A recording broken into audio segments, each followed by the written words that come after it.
کے ساتھ ہیں سردار شوکت علی کشمیری، چیئرمین متحدہ کشمیر پیپلز نیشنل پارٹی، اور ہم ہیں آپ سب کے ساتھ۔ آج کا موضوع پاکستان کی موجودہ سیاسی صورتحال، اور جب میں 6 سال کا تھا، 7 سال کا ہوں، سکول ایک میں گیا، سکول میں وہاں پہ دو چیزیں ہوتی تھی، ایک سکاؤٹس اور ایک بینڈ باجے کی کلاس۔ اب لازمی بات ہے کہ وہ اس وقت ہمارے ہاں تو تصور بڑا اچھا نہیں تھا کہ بینڈ باجا بجانا، تو میں وہ سکاؤٹوں میں چلا گیا، تو کچھ جو ہمارے دوست لڑکے وہ بینڈ بجے چلے گئے، وہ صبح اٹھ کے ادھر سڑکیں کھڑے کرتے، 14 ہوتی تھی، 1 2 3 4 5 ایسے ہوتا تھا۔ تو وہ جو بینڈ ماسٹر تھے نا، اللہ تعالیٰ ان کو جنت نصیب کرے، وہ کہتے ہوتے تھے کہ بینڈ ماسٹر نہیں بولتا، ماسٹر کا بینڈ بجتا ہے، ماسٹر کا بینڈ بجتا ہے۔ اسی طرح عظما اور عالیہ جو ہے نا پاکستان میں، وہ خود تو بجے یا نہ بجے، ان کے جج ضرور بجتے ہیں۔ آج ہائی کورٹ نے کل ایک فیصلہ دیا پنجاب کے بارے میں، اور آج جو سپریم کورٹ یعنی عظما جو بڑے جج تھے، ان کو یہی نہیں پتا لگ رہا تھا ہم نے کیا نہ کیا ہے، وہ وکیلوں کے کان میں باتیں ڈال رہے تھے کہ آپ یہ کہیں تو ہم یہ کہیں۔ تو ہم چلتے ہیں شوکت صاحب کے پاس۔ السلام علیکم جی۔ جی وعلیکم السلام۔ کل عالیہ نے کہا، آج عظما نے کہا، تو یہ تو اسی طرح وہ لسی، کیا کہتے ہیں، لسی کے اندر مدانی چلتی رہی، مکھن تو نکل گیا ہوا ہے، باقی لسی ہے۔ 22 جولائی پہ اصل میں بات یہ ہے کہ پاکستان نے اتنی ترقی کر لی ہے کہ اب ججز جو ہے وہ آئین کی تشریح کرنے کے بجائے اب جرگے کر رہے ہیں۔ اچھا۔ اور جرگوں میں وہ دونوں پارٹیوں کو بلا کے پوچھ رہے ہیں، اچھا جی آپ کس بات سے مطمئن ہو سکتے ہیں، آپ کس بات سے مطمئن ہو سکتے ہیں۔ یعنی قانون کی کوئی بات نہیں ہے، آئین کی کوئی بات نہیں ہے کہ آئین کیا کہتا ہے، قانون کیا کہتا ہے۔ ایک وزیر اعلیٰ کا جو انتخاب ہوا ہے جی، کیا وہ انتخاب آئینی ہے، غیر آئینی ہے؟ تو عدالتوں نے تو دیکھنا ہوتا ہے آئین کی روشنی میں ایک حکومت کا مستقبل کیا ہے جی، اور کیا فرشتوں نے آ کے ووٹ ڈال کے کسی کو وزیر اعلیٰ بنایا ہے، یا جو ممبران صوبائی اسمبلی ہیں ان کی میجورٹی کا اعتماد کسی وزیر اعلیٰ کو حاصل ہے، جی، اور کیا کوئی پروسیجرل خامی ہوئی ہے یا نہیں ہوئی ہے۔ لیکن یہ عجیب اتفاق ہے کہ لاہور ہائی کورٹ کے فل بینچ نے شہباز شریف کو کہا کہ جی آپ دوبارہ وزیر اعلیٰ کا الیکشن کروائیں، اور آج کی ڈیٹ بھی ہوئی تھی حمزہ، ہاں جی، حمزہ شہباز کی۔ اس کے بعد P T I supreme court میں گئی، تو سپریم کورٹ نے ان سے پوچھا کہ اچھا بھائی آپ کی پرے کیا ہے، تو پرے انہوں نے کہا کہ جی ہم شہباز شریف کو، حمزہ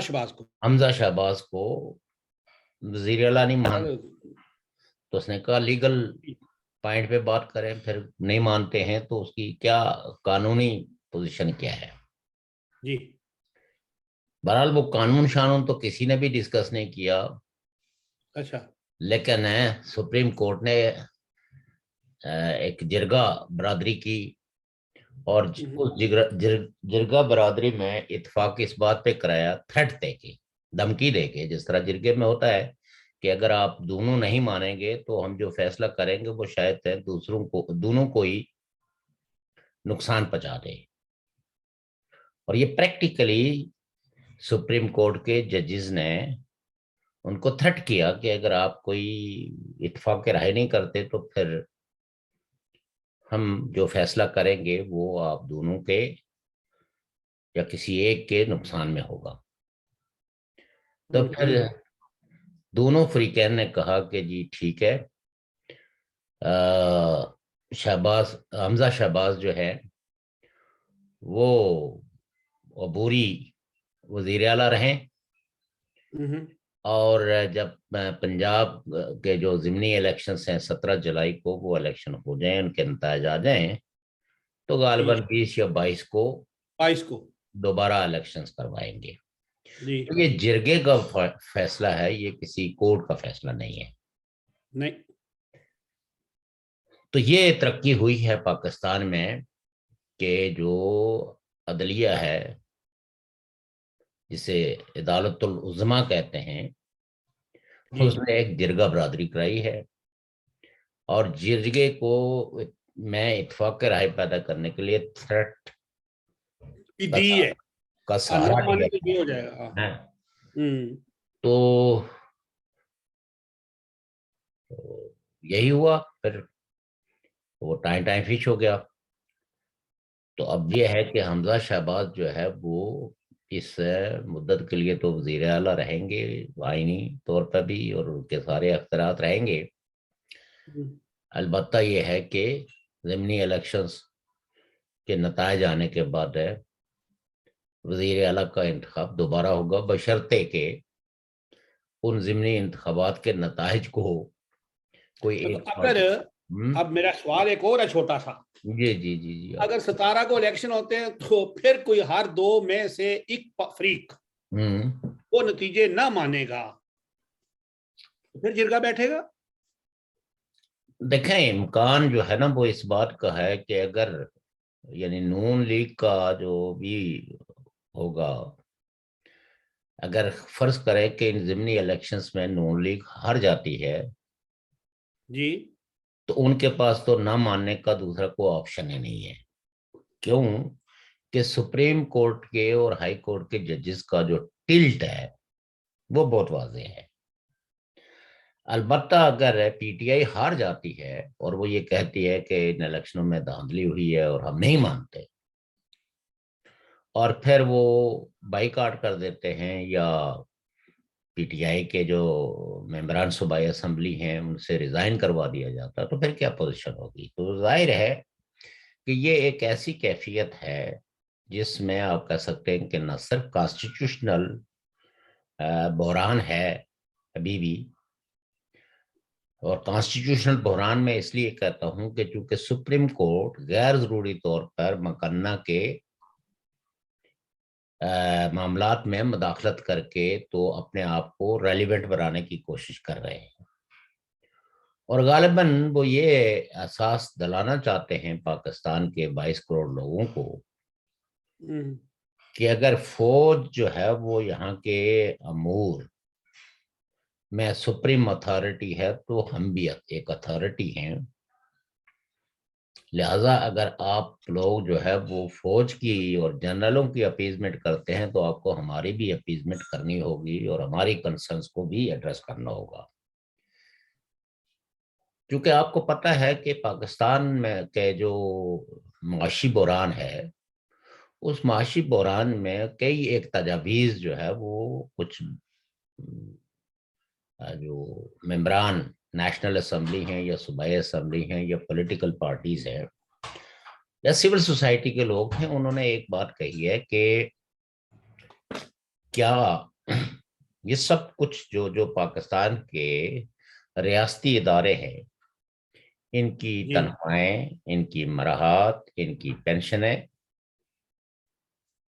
یہ کسی قانون کے دائرے میں رہیں گی، یا ہر ادارہ جو ہے وہ اپنے تئیں اپنی تنخواہیں بڑھانا،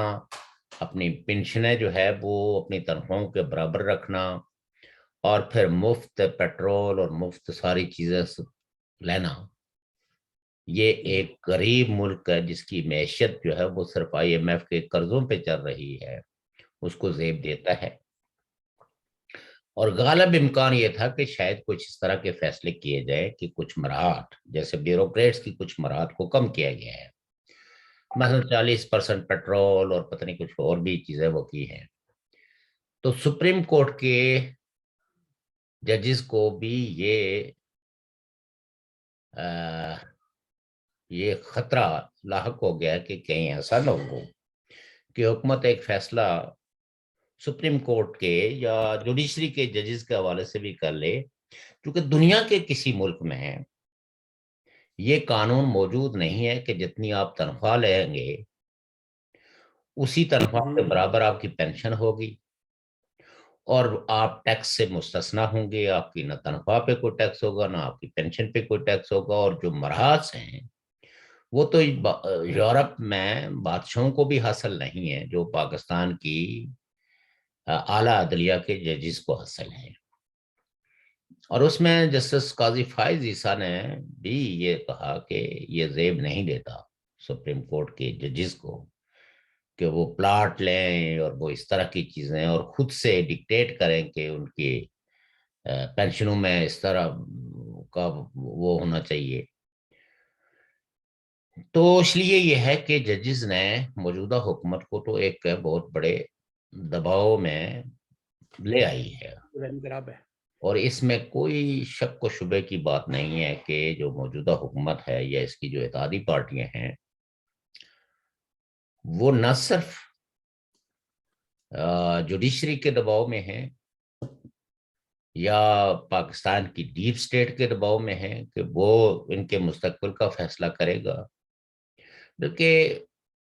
بعض حالات تو اس چیز کا اظہار کرتے ہیں کہ جو ان کے کولیشن پارٹنرز ہیں ان کے بھی دباؤ میں ہیں، کیونکہ یہ سمجھنا چاہیے کہ یہ ایک کولیشن حکومت ہے، یہ کوئی کسی ایک پولیٹیکل پارٹی نے اپنی میرج آف کنوینئنس کے تحت کوئی اتحاد نہیں بنایا ہے، بلکہ ایک براڈر بیس الائنس بنایا گیا ہے جس نے عمران خان کے خلاف نو کانفیڈنس کی، اور یہاں کوئی پارٹی بھی فری لنچ کے طور پر نہیں آئی ہے، بلکہ ہر پارٹی نے اپنی اپنی کنڈیشنز طے کی۔ جیسے ایم کیو ایم ہے تو ایم کیو ایم نے باقاعدہ ایک معاہدہ کیا پیپلز پارٹی کے ساتھ، اور ساتھ میں انہوں نے بطور گرانٹر جو ہے وہ مسلم لیگ نون کو رکھا۔ اب ان کا گلہ شکوہ یہ ہے کہ ہمارے ساتھ جو پرومیسز کیے گئے ہیں، جو معاہدے کیے گئے ہیں، ان پہ عمل درآمد نہیں ہوا۔ اب آپ یہ اسی سے دیکھ لیجئے کہ اس وقت تک وہاں گورنر بھی نہیں تعینات کیا گیا ہے، جبکہ یہ معاہدے کے اندر موجود ہے کہ گورنر جو ہے وہ ایم کیو ایم کا ہوگا۔ وفاقی کابینہ کے اندر تو ان کے لوگوں کو لے لیا گیا ہے، لیکن جو الیکشنز اور کانسٹیچوئنسیز سے متعلق ان کی باتیں تھی، تو ابھی تک آپ یہ کہہ سکتے ہیں کہ سندھ کی سطح پہ کوئی زیادہ انڈرسٹینڈنگ ان دو اتحادی جماعتوں میں نہیں ہے۔ جو مرکز میں تو حکومت کا حصہ ہے، لیکن سندھ کے اندر ان کے اختلافات اسی طرح کے ہیں۔ پہلی بات یہ ہے اصولی طور پر اس طرح کے اتحاد ایک حکومت کے خاتمے کے لیے معرض وجود میں آنے ہی نہیں چاہیے